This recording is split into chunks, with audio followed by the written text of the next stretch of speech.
Oke guys, assalamualaikum warahmatullahi wabarakatuh ya. Jadi kita ini mau ada sedikit acara berbagi, sharing is caring, yang namanya itu mabar ya. Biasanya mabar itu HP yang kualik ya. Di sini kita mencoba untuk mabar itu buku yang kualik sama aja ya. Jadi ini kan buku yang sebenarnya kayak gini, jadi ini diwalik kayak gini dan dibuka. Ya nanti mabar ini kita baca sekitar 10 menit lah ya, kita baca 10 menit. Nah selanjutnya nanti setiap dari kita akan mencoba untuk berbagi apa yang kita dapatkan. Oke, sebelumnya kita sulat dulu ya, supaya santuy lah ya gitu ya. Supaya santuy, jangan dibuat ribet hidup ini. Yang penting kita jangan lupa untuk bersyukur gitu ya lo ya. Jangan lupa bahagia. Bahagia segalanya jangan. Betul sekali, sambil ngopi baca surat dulu. Kalau kita bahagia uang banyak, kalau nggak bahagia percuma. Betul. Segalanya penyakit semua. Yang Kalau bahagia penting kita pasti sehat. betul sekali. 3 tomat, jangan lupa senyum, sapa, salam, tolong, maaf, dan terima kasih. Oke. Langsung saja kita mulai. Oke. Oke, Isnin, Salasa.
Oh, sudah selesai Kang Oji?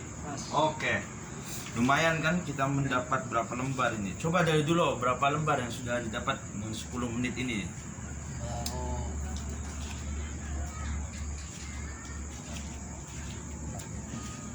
5, 6,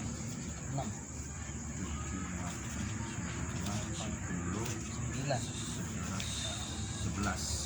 11. Kang Oji ada berapa lembar Kang Oji? 7 lembar. 10.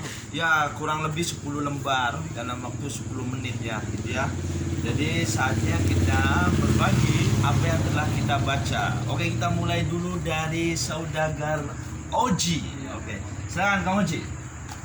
Bismillahirrahmanirrahim. Perkenalkan dulu, nama saya Ahmad Sukoci. Saya aktivis mahasiswa yang sekarang sedang menyelesaikan studinya, yaitu skripsi pada tahun sekarang ini. Oke, semoga lancar ya Kang Oji ya. Amin amin amin.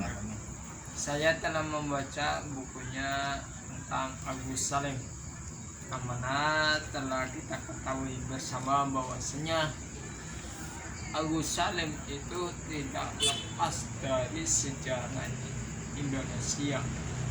Kalau kita belajar sejarah, pasti kita tidak lepas dengan namanya Agus Salim. Nah, ini dia sosoknya.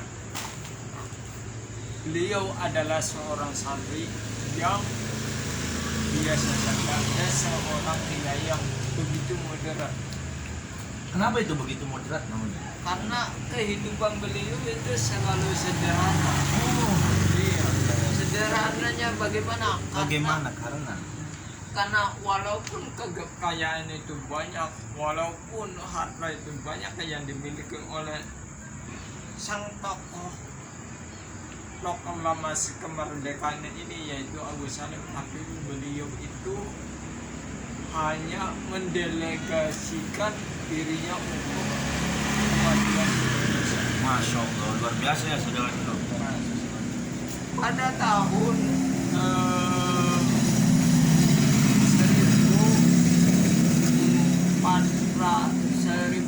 1947 beliau itu ditunjuk oleh Presiden Soekarno untuk menjadi Menteri Luar Negeri, tapi beliau itu menolaknya. Kenapa? Menolaknya karena beliau itu adalah konsentrasinya itu dalam agama saja, membela negara Indonesia yang pada saat itu walaupun Indonesia sudah merdeka, tapi belum adanya pengakuan dari negara lain. Oh iya. Karena salah satu Pengabdian yang luar biasa Iya. ya dari Haji Agus Salim ini. Iya, ya sangat luar biasa. Karena apa? Karena negara itu bisa kata merdeka itu ada dua. Ada kalanya de facto dan de jure. Oh iya, luar biasa. Oi. Kalau de facto itu pengakuan dari negaranya tersebut, yakni dari masyarakatnya. Kalau De jure. yang kedua de jure itu pengakuan dari negara luar, yakni negara asing. Itu perlu dicatat ya. De facto dan de jure gitu ya. De jure. Oke, kita ulang lagi Kang Oji. Yang de facto gimana Kang De Oji? facto itu pengakuan dari negaranya tersebut. Nah, kalau de jure itu pengakuan dari negara luar. Oh, itu bisa diibaratkan dengan cinta juga itu Kang Oji ya kan? Sangat.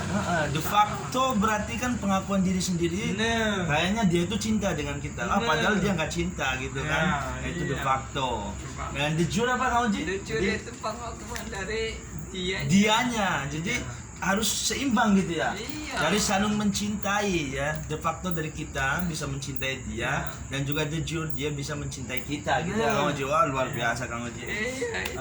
Apa lagi kira-kira Kang Oji? Nah, setelah itu Agus Salim itu ditunjuk oleh Soekarno untuk pergi ke New York. New York. Ya, New York. New York itu sebelah mananya Jepura Kidul Kang Oji? seberang pulaunya. Oh, sebelah pulaunya ya. Sebelah pulaunya. Pulaunya jauh tapi ya. Ya, Ya, itu ada di Amerika gitu ya. Iya. Bang. Ya. Sebelah pulaunya Jepura Kidul, Mm-mm. sebelah baratnya Pasar Jepura. Wah, itu lebih jelas pasar Japura. Gila Iya, sih. sebelah Emang pasarnya kamu Jepura ke sana lagi. Oh, jos.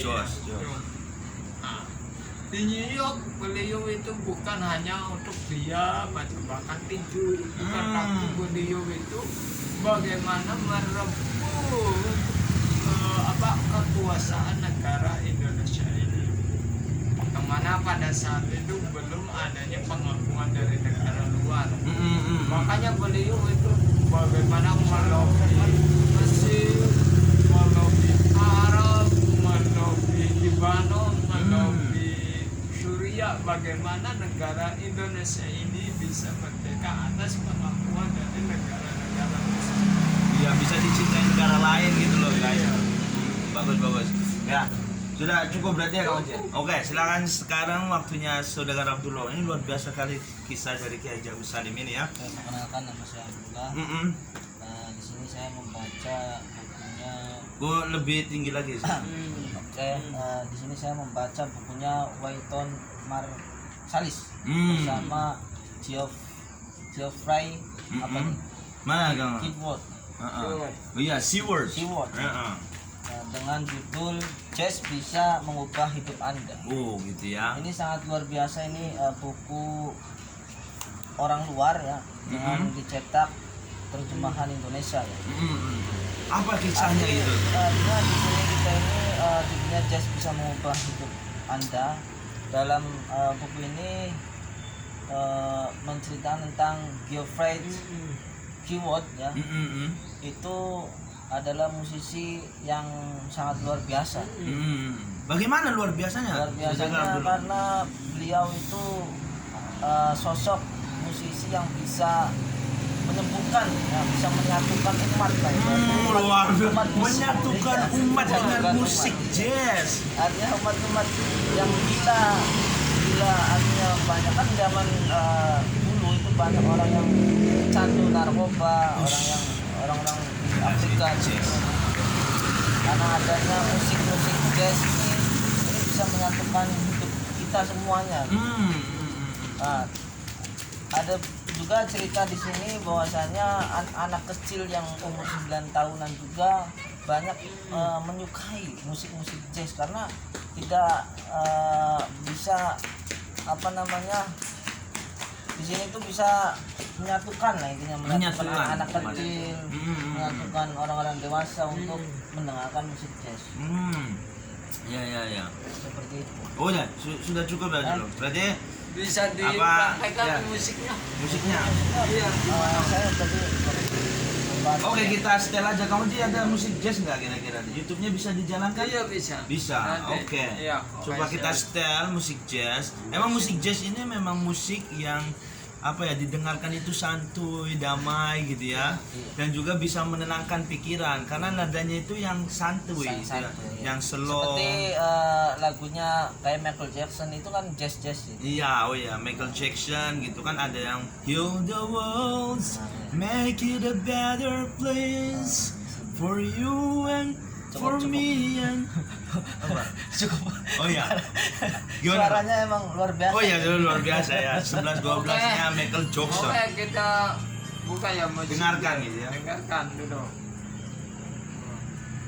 Luar biasa, ini kita langsung praktekkan bagaimana musik jazz itu bisa mendamaikan jiwa gitu ya.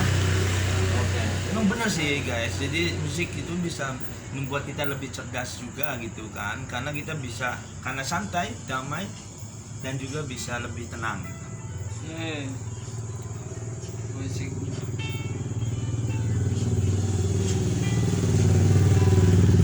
Nah gitu ya. Jadi di situ ini musik ini salah satunya bisa untuk dansa. Dansa itu bisa membuat kita nyaman. Teng teng teng teng. Tong ting tong tong ting ting teng. Nah, Dan salah satunya juga kayak Freddie Mercurius itu. Freddie Mercurius. Dulu itu sampai pindah aluran musiknya yang punya rock ya legend lah intinya. Jadi pindah ke jazz karena mencoba untuk ke jazz karena apa salahnya? Jazz itu emang benar. Betul. Salah satu musik jazz itu go internasional dan dunia gitu. Mendunia. Ini sangat menyatukan hati dan menenangkan hati. Menenangkan hati. Akhirnya karena Freddie Mercury itu seorang yang homo ya, dan minum minuman keras, narkoba, artinya untuk menenangkan jiwanya dia juga beralih ke aliran jazz. Disitulah akhirnya jiwanya tenang. Iya. Ini sangat menarik sekali Mas ya. Jazz bisa mengubah hidup Anda karena emang sudah ada dari zaman dulu. Oke. 1980-an yang lalu lah. Boleh itu, boleh menjadi salah satu musik rekomendasi ya lo ya. Untuk bagi teman-teman yang lagi galau, lagi sepet, otaknya mumet. Nah, itu bisa otaknya mumet terus kepikiran. Nah, itu gegana apa gegana? Galau merana. Nah, itu setel lagunya jazz gitu ya. Oke, selanjutnya udah cukup berarti ya. Oke, ini kisah dari Aji Watono lo sama dulu. Jamaah ini Kang Ujian. Beliau itu seorang tukang foto awalnya loh. Tukang foto cuma moto-motoin gitu kan. Terus juga menjadi bot advertising. Advertising itu periklanan loh. Jadi bos Aji Watono itu dulunya memang seorang yang sederhana gitu loh. Bahkan beliau itu tidak ada sama sekali background dalam periklanan, periklanan gitu ya. Jadi backgroundnya itu ya dia mencari jalannya sendiri, terus juga dia itu mencoba untuk mencari bagaimana sih kekurangan dari periklanan tersebut loh. Bahkan sampai sekarang periklanan Dwi Sapta yang ada di Kompas itu mencapai omsetnya itu 1 triliun. 1 triliun per tahun. Ini bisa menjadi ya maksudnya bisa menjadi motivasi kita gitu loh. Bahwasanya seberapa besar background kita, seberapa lama kita belajar, jangan pernah untuk berhenti mencoba loh. Di sini dia selalu mencoba mengobrak-abrik sistem dari periklanan, karena keunikan dari periklanan tersebut bisa mencapai omset 1 triliun. Dan motivasi beliau itu melewati ikan hiu loh. Jadi ikan hiu ya Kang Oji? Dilewatin? Bukan. Oh, gimana? Jadi maksudnya ibarat ikan hiu. Melewati ikan hiu itu apa? Si itunya melewatin hiunya lagi berenang atau? Jangan, itu nanti dicaklok ya guys ya. Jadi melewati ikan hiu itu dimaksudkan bahwasannya dia itu terinspirasi dari ikan hiu loh. Jadi ikan hiu itu tidak pernah menengok ke belakang. Ikan hiu itu selalu berenang cepat untuk mengajar musuhnya sampai dapat. Sebelum dapat, ikan hiu itu selalu mengejar-ngejar ya santapannya dan sebagainya. Itu bisa diambil pelajaran bahwasanya kita ketika ingin meraih sesuatu, yaitu jangan berhenti untuk mencoba. Coba terus. Karena sekarang pada zaman sekarang itu karena banyaknya penduduk di usia yang muda, itu periklanan itu berganti. Yang dulunya hanya dipajang ya, kayak misalkan di banner-banner dan sebagainya. Sekarang itu malah periklanan yang datang ke kita, ya kan? Contohnya kayak misalkan kita menjual kripca gitu kan. Bagaimana penjual kripca itu bisa menarik kita? Nah, misalkan menawarkan produknya ya kan, sampai ya silakan cicip dulu 1 atau 2 gitu kan, dan juga harga yang kompetitif, itu bisa membuat kita lebih berani untuk mencoba seperti ikan hiu tersebut gitu loh ya. Jadi itu sedikit cerita sukses dari Aji Watono gitu ya. Ini belum selesai, nanti kita akan lanjutkan gitu ya pembacaannya di sesi berikutnya. Kira-kira ada apa yang ingin disampaikan Kang Oji atau dulu? Kang Oji dulu, 1 menit. Ya, Apa yang disampaikan? Untuk Kesimpulan, 1 menit. kesimpulan saja dari ngobrol ini, kita itu banyak sekali ilmu-ilmu yang kita dapat. Pertamanya itu dari perjuangannya walaupun dia sudah seorang kiai, walaupun dia sudah seorang pahlawan nasional, walaupun dia sudah duduk di pemerintahan, tapi dia tidak melupakan kulturnya dia sebagai Budaya. bangsa negara Indonesia. Betul yang mana sekali. itu beliau itu selalu menanamkan di dalam dirinya yaitu kumpul waton Minal iman. Oke, dulu 1 menit. Ya. Jadi tujuannya adanya apa namanya? Maca. Maca bareng atau mabar. Mabar ya, maca bareng ini salah satunya untuk menambah pemahaman kita ya. Salah betul. satunya di bidang pengetahuan ilmu sejarah atau pengetahuan ilmu musik Betul atau kisah sukses Nah. gimana. Jadi sangat bermanfaat sekali. Dalam buku ini tadi sudah dijelaskan ya. Di sini yaitu tadi membahas tentang sejarah jazz lah intinya sih. Jazz itu bisa mengubah dunia.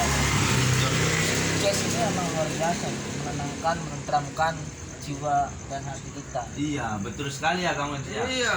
Oke, 1 menit dari saya yaitu dari acara yang mungkin simple ini ya lo ya. Dari 10 menit kita bayangkan 10 menit kita bisa dapatkan 10 lembar loh. Coba kalau misalkan 1 jam, iya kan berapa lembar yang kita bisa dapatkan? Itu ya mungkin 1 jam itu kan 60 menit. Berarti 60 lembar. Sedangkan buku itu hanya berkisar mungkin 400 lah ya, yang Iya. tebal 400 dengan kisah yang menarik sekali. Yang mungkin hanya 2 atau 3 jam gitu ya dari satu buku ini. Nah itu. Jadi jangan lupa dari Maca Bareng ini yaitu apa? Yang pertama adalah if you want ya, if you want to know the world, just read it. Ya gitu ya. Jadi kita ingin mengenal dunia, Iya. maka bacalah. So if you want to be what? To be known by the world, ya just write it ya. Ketika kita ingin dikenal dunia, maka menulislah gitu ya. Iya, benar. Maka itu ada hubungannya gitu Kang Oji. Iya. Kayak seperti de facto dan de jure, Iya, saling jelas. mencintai. Nah, begitu pula dengan membaca dan juga menulis gitu loh. Ketika kita banyak baca, maka kita bisa banyak menulis. Ketika kita bisa banyak menulis, maka kita bisa banyak berbicara di depan umum. Maka itulah kuncinya guys, oke? Dari perbincangan kita kali ini, motonya apa kita buat nih kira-kira nih? Motonya Ya, dari Kang Oji nih. dari saya baca adalah ilmu. Baca adalah ilmu. Dulu ada masukan nggak kira-kira? Ya moto ya. Heeh. Ya intinya sih mempelajari ya. Membaca, mempelajari, menulis. Membaca, mempelajari, menulis. Bisa juga itu ya. Dan menerapkan 4M berarti. 4M. Ya, 4M. Betul, 4M Moto aja. kita 4M. Membaca, berarti dari membaca, memahami, mempelajari, mempelajari hampir menulis. sama. Sama berarti 3M. 3M. 3M. Membaca, Membaca, memahami, menulis. menerapkan. 4M benar Iya benar. menerapkan. Ya oke, ulangi lagi Oke. satu. 4M. Yang pertama Membaca, membaca, memahami, menulis dan menerapkan. Membaca, memahami, menulis Ya, dan artinya menerapkan. dalam 4M ini kita tidak diterapkan, semuanya itu akan ambiar. Betul, Karena betul. memang ini apa namanya Saling simbiosis mutualisme ya. Iya, saling melengkapi lah. melengkapi. Iya benar. Kalau membacanya saja tidak memahami, lah ya ambiar. Iya, benar. Nggak paham isinya. Terus kalau nggak menulis, kayak kita buat apa gitu? Nggak nulis kan nggak tahu, nggak bisa dikenal salah satunya itu. Oke. Kalau tidak bisa menerapkan misalkan, ya nggak bakal bisa Bermanfaat. Ya sih, makanya yang novel kita itu Membaca, memahami, menulis dan menerapkan gitu ya lo ya. Iya. Saya punya gerakannya nih, kira-kira masukannya gimana gitu ya. Iya. Membaca gini, membaca. 4M, Membaca, memahaminya gimana ya? Memahami. Iya. Membaca, memahami, menulis, menerapkan. Iya. Menerapkan Baca, ini.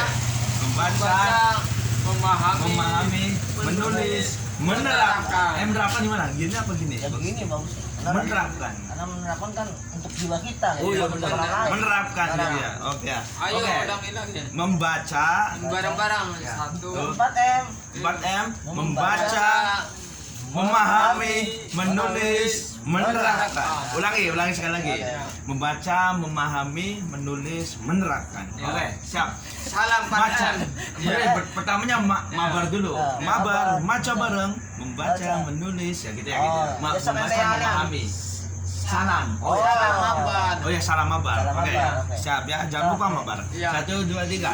Salam mabar. Membaca, memahami, menulis, menerapkan. Oke, itu saja dari kita semua. Semoga bermanfaat. Wis lah kan masukan moto wis kan. Ya udah wis sudah lah. dapat Oke. emang Ya. ya ini hasil diskusi. Oh, iya. Semakin kita banyak baca membaca bisa banyak diskusi gitu ya guys.